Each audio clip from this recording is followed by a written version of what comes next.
ماہ شعبان کا بابرکت چاند دیکھ کر وہ خوش نصیب جو دل میں پورے یقین کے ساتھ اور آنکھوں میں آنسو لے کر سورۃ کوثر کی اس طرح تلاوت کرتا ہے، اللہ تعالیٰ اس کے لیے سال بھر کے رزق کے دروازے کھول دیتا ہے اور اس کو اس کے گمان سے بھی زیادہ نوازتا ہے۔ در حقیقت شعبان کا مہینہ وہ مقدس مہینہ ہے جس میں رحمتیں تیزی سے نازل ہوتی ہیں، تقدیریں لکھی جاتی ہیں اور دعائیں قبولیت کے قریب پہنچ جاتی ہیں۔ یہ کوئی معمولی لمحہ نہیں ہے بلکہ خدا کی طرف سے عطا کردہ ایک روحانی موقع ہے۔ اگر آپ کے دل میں تھوڑا سا بھی ایمان باقی ہے تو یہ عمل ضرور کر لیں، کیونکہ شعبان کے چاند کی روشنی جب عبادت سے ملتی ہے تو اللہ کے فضل کی کوئی حد نہیں ہوتی۔ بسم اللہ الرحمن الرحیم۔ آج ماہ شعبان کا بابرکت اور نورانی چاند دیکھنے کے بعد میں آپ کے سامنے سورۃ کوثر سے ایک خاص اور دل کو چھو لینے والا وظیفہ پیش کر رہی ہوں، جو واقعی اس عظیم مہینے کی روح سے جڑا ہوا ہے۔ شعبان وہ مقدس مہینہ ہے جو رمضان سے پہلے آتا ہے۔ یہ وہ مہینہ ہے جس کو رسول اللہ صلی اللہ علیہ وآلہ وسلم نے اپنا مہینہ قرار دیا۔ یہ وہ مہینہ ہے جس میں اعمال رب کائنات کے سامنے پیش کیے جاتے ہیں، اس لیے اس مہینے کا ایک ایک لمحہ انتہائی قیمتی، دعاؤں کی قبولیت کے قریب اور رحمت سے لبریز ہے۔ جو شخص شعبان کا چاند دیکھے اور اس وظیفے کو پورے یقین اور اللہ پر کامل بھروسے کے ساتھ پڑھے تو وہ برکت پائے گا۔ اللہ رب العزت رزق، دولت، عزت، شہرت اور کامیابی کے ایسے دروازے کھول دیتا ہے جو تصور میں بھی حاصل نہیں ہوتے۔ یاد رکھیں، یہ لمحات ہر کسی کو نہیں دیے جاتے، بلکہ صرف وہی شخص پڑھ سکتا ہے جسے خدا خود یہ وظیفہ پڑھنے کے لیے چنتا ہے۔ جسے وہ غیب کے خزانوں سے نوازنا چاہتا ہے، اسے پڑھ سکتا ہے۔ جو شخص آج اس وظیفے کو مقررہ انداز اور ترتیب سے پڑھے گا، اللہ تعالیٰ اس کا سارا سال بدل دے گا۔ شعبان کی برکت یہ ہے کہ اس دوران مانگی جانے والی کوئی دعا رد نہیں ہوتی، ٹوٹی ہوئی امیدیں بحال ہو جاتی ہیں اور مسائل اپنا راستہ بدل لیتے ہیں۔ جب بھی زندگی میں رزق کی تنگی، کوئی سخت مالی ضرورت یا دل کی کوئی پوشیدہ خواہش درپیش ہو تو شعبان کے اس بابرکت لمحے میں اللہ کی طرف رجوع کرنا سب سے مضبوط سہارا بن جاتا ہے، کیونکہ اللہ پر ایمان ہی انسان کے دل کو مضبوط کرتا ہے۔ انسان کو احساس ہوتا ہے کہ میرا رب ہر چیز کا مالک ہے، وہ مالک ہے، وہ پالنے والا ہے اور سب کچھ اس کے اختیار میں ہے۔ اور جب دینے کی بات آتی ہے تو وہ نہ تو چہروں کو دیکھتا ہے اور نہ ہی حیثیت کو، بلکہ دل کھول کر دیتا ہے۔ رزق چاہتے ہو تو مانگو، دولت چاہتے ہو تو مانگو۔ آج شعبان کے اس بابرکت چاند کے تحت آپ نے نماز کے مصلی پر بیٹھے جو بھی نیت کی ہے، اٹھنے سے پہلے اللہ رب العزت آپ کی حاجتیں پوری کرے گا۔ یہ ایک خاص فریضہ ہے جو انسان کو دنیاوی انحصار سے آزاد کر کے رب کا محتاج بناتا ہے، اور جب انسان رب کی پناہ لیتا ہے تو دنیا کی کوئی طاقت اس کی کامیابی کو نہیں روک سکتی، کیونکہ وہی عبادت کے لائق ہے اور وہی دینے والا ہے۔ ہر شخص اس کا بندہ ہے اور وہی رب ہے جو سب کو نوازتا ہے۔ تو کیوں نہ آج شعبان کے اس بابرکت مہینے میں اللہ رب العزت سے حضرت محمد مصطفیٰ صلی اللہ علیہ وآلہ وسلم کے وسیلے سے دعا کی جائے، اہل بیت کے ذریعے سے، اس محبوب کی برکت سے جس کے لیے ساری کائنات بنائی گئی۔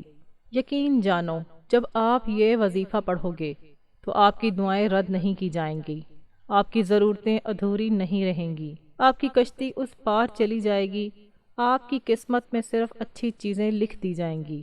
یاد رکھو، یہ وقت بار بار نہیں آتا۔ شعبان کا چاند اعلان کرتا ہے، دعا کرو، آج فیصلہ ہونے کا دن ہے۔ اگر آپ نے پچھلے مہینوں میں نماز نہیں پڑھی تو شعبان کا یہ مبارک چاند دیکھ کر یہ وظیفہ ضرور پڑھیں۔ اگر آپ آج اس کو پڑھیں گے تو اللہ رب العزت آپ کو آنے والے پورے سال کے لیے رزق اور مال سے نوازے گا۔ آپ دنیا میں کہیں بھی ہوں، اپنے علاقے میں شعبان کا چاند نظر آتے ہی تمام دنیاوی مشاغل چھوڑ کر یہ وظیفہ پڑھیں۔ وقت یا جگہ کی کوئی پابندی نہیں ہے، کیونکہ جو کوئی بھی شعبان کے اس عمل کو پڑھے گا اللہ تعالیٰ اسے خالی ہاتھ نہیں لوٹائے گا۔ آج اللہ سے جو چاہو مانگو۔ تو ناظرین، اس بابرکت وظیفے کو پڑھنے کا طریقہ اور کن خاص باتوں کا خیال رکھنا ہے اسے سیکھتے ہیں، لیکن اس سے پہلے میں آپ سے گزارش کرتی ہوں کہ اگر آپ اس چینل پر نئے ہیں اور اسے پہلے سے سبسکرائب نہیں کیا ہے تو براہ کرم سبسکرائب کریں، کیونکہ میں روزانہ آپ کے لیے ایسی روح کو ہلا دینے والے وظائف اور اعمال لاتی رہتی ہوں۔ اب چلتے ہیں اس عمل کی طرف۔ آج شعبان کا چاند نظر آتے ہی آج کی پوری رات اور کل کا سارا دن آپ کے پاس موجود ہے۔ جب بھی اور جہاں بھی موقع ملے، خواہ مصلی پر بیٹھیں یا چلتے پھرتے، یہ عمل شروع کریں۔ سب سے پہلے اللہ کے پیارے حبیب صلی اللہ علیہ وآلہ وسلم پر 3 مرتبہ درود پاک پڑھ لیں۔ آپ ہر قسم کا درود پڑھ سکتے ہیں، یہاں تک کہ آپ صلی اللہ علیہ وسلم کے مختصر اور آسان الفاظ بھی پڑھ سکتے ہیں۔ میں آپ کو درود ابراہیمی پڑھنے کا مشورہ دوں گی، کیونکہ اس میں بڑی فضیلت اور برکت ہے۔ روایت ہے کہ تمام درودوں میں سے درود ابراہیمی ہمارے پیارے نبی صلی اللہ علیہ وآلہ وسلم کو سب سے زیادہ محبوب تھا۔ تو ایک بار میرے ساتھ ثواب کی نیت سے پڑھ لیں۔ اللہم صلی علی محمد وعلی آل محمد کما صلیت علی ابراہیم وعلی آل ابراہیم انک حمید مجید۔ اللہم بارک علی محمد وعلی آل محمد کما بارکت علی ابراہیم وعلی آل ابراہیم انک حمید مجید۔ آپ اپنے مقصد کی تکمیل کی نیت بھی ضرور کریں۔ یاد رکھیں، ہر شخص کی آزمائش مختلف ہوتی ہے، ہر دل کی التجا مختلف ہوتی ہے۔ بعض کو روزی روٹی کی اشد ضرورت ہے، کوئی اپنی بیٹیوں کی قسمت کا رونا رو رہا ہے، کوئی غربت اور بے بسی کے اندھیروں میں پھنسا ہوا ہے، کوئی اللہ رب العزت کی رحمت کو پکار رہا ہے، کسی کا پھلتا پھولتا کاروبار اچانک ٹھپ ہو گیا۔ جس کی جو بھی ضرورت ہو، آپ کا درد کچھ بھی ہو، بس اسے اپنے دل میں لاؤ۔ کبھی یہ نہ سوچیں کہ یہ کیسے پورا ہوگا، کیونکہ دینا رب کا کام ہے، وہ اکیلا ہی سب کچھ دیتا ہے۔ آپ کو صرف اللہ رب العزت پر کامل یقین اور بھروسہ ہونا چاہیے۔ یقین کریں یہ وظیفہ آپ کے تمام مسائل، مشکلات اور بند دروازوں کا حتمی حل ہو سکتا ہے۔ اب آپ اپنے مقصد کو ذہن میں رکھتے ہوئے فوری طور پر ایک بار اعوذ باللہ من الشیطان الرجیم بسم اللہ الرحمن الرحیم پڑھ کر وظیفہ شروع کریں۔ یاد رکھیں، دھیان اور توجہ سے کیا جانے والا کوئی بھی کام خوش نصیبی، برکت اور سلامتی کا باعث بنتا ہے۔ جب تم نیت کرو اور تسبیح پڑھو تو اپنے دل کو دنیا سے منقطع کر دو۔ یوں محسوس کرو جیسے تم تمام دنیاوی خواہشات سے آزاد ہو کر روضہ رسول کی جالیوں کے قریب بیٹھے ہو۔ آپ یہ خصوصی وظیفہ بے پناہ محبت اور آنسوؤں کے ساتھ پڑھ رہے ہو، اور پہلا وظیفہ جو آپ کو پڑھنا ہے وہ اللہ رب العزت کی عظیم صفت کا وظیفہ ہے۔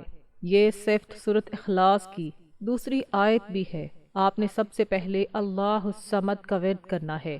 آج اگر کوئی کہے کہ میں برسوں سے وظیفہ پڑھ رہا ہوں، تسبیحات کر رہا ہوں، لیکن نہ میرے گھر کے حالات بدلتے ہیں، نہ مجھے خوشی ملتی ہے، نہ پریشانیاں میرا پیچھا چھوڑتی ہیں، پھر یاد رکھیں جب بھی آپ پریشان ہوں، پریشانی میں ہوں، تکلیف میں ہوں تو اپنا ہر دکھ، ہر درد، ہر شکایت اللہ کے سامنے رکھ دیں۔ اللہ کو بتائیں جو آپ کے دل میں ہے۔ وہ تماشا دیکھنے والا نہیں ہے، بلکہ وہ رب ہے جو تمہاری باتوں کے ظاہر ہونے سے پہلے ہی غیب سے مدد کرتا ہے۔ اگر آپ اپنی غربت، تنگ دستی، بیماری، پریشانی سے نکلنے کا کوئی راستہ چاہتے ہیں اس سے پہلے کہ وہ تماشا بن جائے، تو یاد رکھیں آج کا وظیفہ اللہ الصمد آپ کے لیے کسی خزانے سے کم نہیں۔ آج اس وظیفے کو پڑھنے سے آپ اللہ سے جو بھی مانگیں، جتنا بھی مانگیں، اللہ رب العزت آپ کو فوراً عطا فرمائے گا۔ لیکن توجہ کے ساتھ پڑھیں۔ آپ اسے صرف 21 بار پڑھیں۔ اسے 21 مرتبہ پڑھنے کا مطلب ہے کہ آپ اللہ کو راضی کرنا چاہتے ہیں۔ آپ اپنی ضروریات اور مقصد اللہ کے سامنے پیش کرنا چاہتے ہیں۔ اب اپنے دائیں اور بائیں کندھوں کو دیکھیں۔ دائیں اور بائیں دونوں کندھوں پر فرشتے ہیں۔ جب آپ اللہ الصمد کا ورد کرتے ہوئے اپنے دائیں اور بائیں کندھوں کو دیکھتے ہیں تو فرشتے اپنے رجسٹر میں اللہ الصمد کا ذکر لکھتے ہیں۔ پھر جب یہ فرشتے اللہ کے حضور حاضر ہوتے ہیں تو آپ کا نام بارگاہ اعمال میں درج ہوتا ہے۔ فرشتے عرض کرتے ہیں کہ اے اللہ، یہ بندہ تیرے لیے ترستا ہے۔ پھر اللہ تعالیٰ فرماتا ہے، اے فرشتوں گواہ رہو، میں اس بندے سے راضی ہوں اور میں نے اسے اللہ الصمد کی رحمت سے نوازا ہے، جاؤ اور اس کی ہر حاجت کو پورا کرو۔ لیکن یاد رکھو، شرط یہ ہے کہ اللہ الصمد کو مقررہ انداز میں پڑھا جائے۔ ایک چھوٹی سی غلطی بھی اس وظیفے کی تاثیر کو کم کر سکتی ہے، اس لیے بہتر ہے کہ ویڈیو کو مکمل طور پر آخر تک دیکھیں، ہر تفصیل اور ہر نزاکت کو یاد رکھیں، تبھی آپ اس وظیفے کے مکمل فائدے حاصل کر سکتے ہیں۔ پہلے 21 مرتبہ اللہ الصمد پڑھنے کے بعد اب دوسرے نمبر پر جو وظیفہ پڑھنا ہے وہ قرآنی سورت کا وظیفہ ہے، جس کی تلاوت کرنے سے آپ اللہ کے قریب ہو جائیں گے اور اللہ کے محبوب بن جائیں گے، اللہ کے پسندیدہ بن جائیں گے۔ آج ہم بہت سے بھائیوں، دوستوں اور بہنوں کو یہ شکایت کرتے دیکھتے ہیں کہ وہ دعا کرتے ہیں لیکن وہ حیران ہیں کہ ان کی دعائیں کیوں قبول نہیں ہوتی، دعاؤں نے کوئی اثر کیوں نہیں دکھایا۔ اس بارے میں ایک شخص نے ایک بزرگ سے پوچھا کہ جب میں دعا کرتا ہوں تو اللہ فوراً میری دعا کیوں نہیں سنتا؟ بزرگ نے مسکرا کر جواب دیا، بھائی، وہ آپ کو آپ کے گناہوں کی فوراً سزا بھی نہیں دیتا۔ جب آپ گناہ کرتے ہیں تو یہ اتنی گہری اور پیاری بات ہے۔ جو لوگ مشکل وقت میں بے صبری اور جلد بازی کا مظاہرہ کرتے ہیں، انہیں ہمیشہ یاد رکھنا چاہیے کہ جب ہم گناہ کرتے ہیں تو اللہ ہمیں فوراً نہیں پکڑتا۔ اسی طرح جب ہم دعا کرتے ہیں تو اللہ صبر کو پسند کرتا ہے۔ جب بھی دعا کرو تو صبر اور ایمان کے ساتھ اللہ سے مانگو۔ اللہ کسی دعا کو رد نہیں کرتا، وہ اسے قبول کرتا ہے، یہاں تک کہ وہ عقیدت مند کو خزانوں کا مالک بنا دیتا ہے۔ لیکن پہلے وہ فیصلہ کرتا ہے کہ عقیدت مند کے لیے کیا بہتر ہے۔ بندہ جب سورۃ کوثر کی تلاوت کرتا ہے اور اللہ کو یاد کرتا ہے تو وہ اللہ کا محبوب بن جاتا ہے اور اللہ اپنے فضل سے خوشحالی اور دولت عطا کرتا ہے۔ آج سورۃ کوثر کا یہ خاص وظیفہ آپ کی تقدیر بدلنے والا ہے، یہ تقدیر کے بند دروازے کھولنے والا ہے۔ ایسا معجزہ ہوگا کہ آپ اپنی آنکھوں سے دیکھیں گے کہ اللہ رب العزت نے آپ کے گھر میں کس طرح خوشحالی لائی ہے۔ بسم اللہ الرحمن الرحیم، انا اعطیناک الکوثر فصلی لربک وانحر ان شانئک ھو الابتر۔ آپ سورۃ کوثر کو انگلیوں پر بھی پڑھ سکتے ہیں، آپ اسے تسبیح کے دانوں پر بھی پڑھ سکتے ہیں۔ آپ اسے صرف 29 بار پڑھیں۔ اس ہدایت کا مقصد اس بات کو یقینی بنانا ہے کہ آپ اسے بالکل درست طریقے سے پڑھتے ہیں۔ کسی کوتاہی، بھول چوک یا تبدیلی کی اجازت نہیں ہے۔ مختصر تعداد کا فائدہ یہ ہے کہ آدمی کم پڑھتا ہے لیکن گہرے ایمان اور ارتکاز کے ساتھ پڑھتا ہے۔ بعض اوقات لمبے وظائف کے درمیان انسان کی توجہ ہٹ جاتی ہے، دل موجود نہیں ہے، اس لیے تلاوت کم کریں لیکن اللہ سے کافی مانگیں کہ اللہ تعالیٰ آپ کو خزانوں کا مالک بنائے، آپ کے گھر کے حالات بدل دے اور آپ کی بے چینی اور بربریت کو ہمیشہ کے لیے ختم کر دے۔ اصل مقصد اللہ کو راضی کرنا ہے۔ اب تیسرا وظیفہ جو آپ کو پڑھنا ہے وہ اللہ تعالیٰ کے 2 ناموں کا وظیفہ ہے، یا کریم یا اللہ۔ ایک اللہ کا ذاتی نام ہے، دوسرا صفاتی نام ہے۔ یا کریم کا مطلب ہے کرم کرنے والا، یا اللہ کا مطلب ہے اے میرے رب۔ جب کوئی شخص دل کی گہرائیوں سے اس اسم کو پڑھتا ہے تو وہ اللہ تعالیٰ سے قریب تر ہو جاتا ہے۔ یہ دل اور روح میں سکون اور روشنی لاتا ہے۔ اس طرح آپ اسے انگلیوں پر یا تسبیح کے دانوں پر پڑھ سکتے ہیں۔ آپ اسے صرف 11 بار پڑھیں اور یاد رکھیں کہ اگر آپ کو 11 مرتبہ یا کریم یا اللہ کہنے سے اللہ کی رحمت کی ایک جھلک نظر آتی ہے تو وہ نظر آپ کی پوری زندگی کے لیے کافی ہے۔ اس چھوٹے سے وظیفے میں اتنی طاقت ہے کہ یہ آپ کے دل اور زندگی کو بدلنے کی طاقت رکھتا ہے۔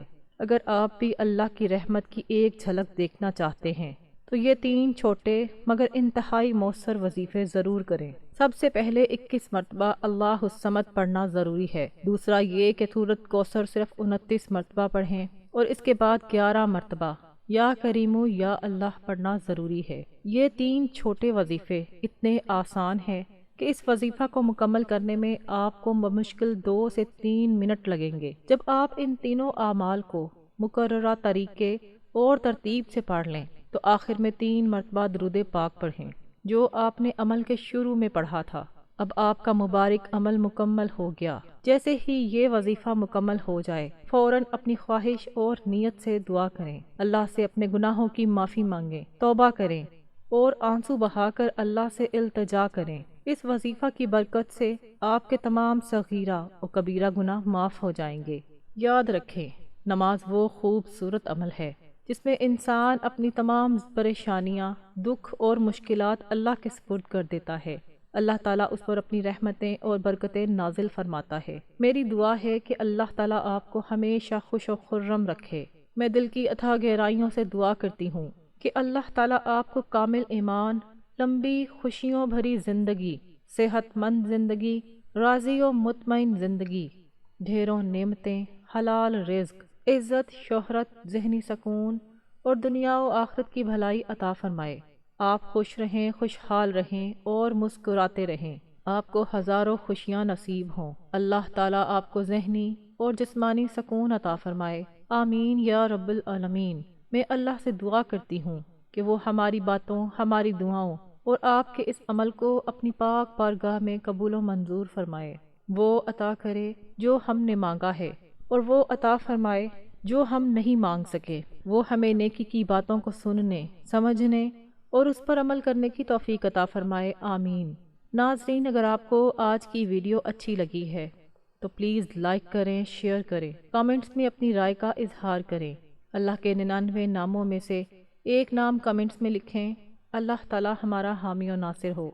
ملتے ہیں اگلی ویڈیو میں۔ اللہ حافظ۔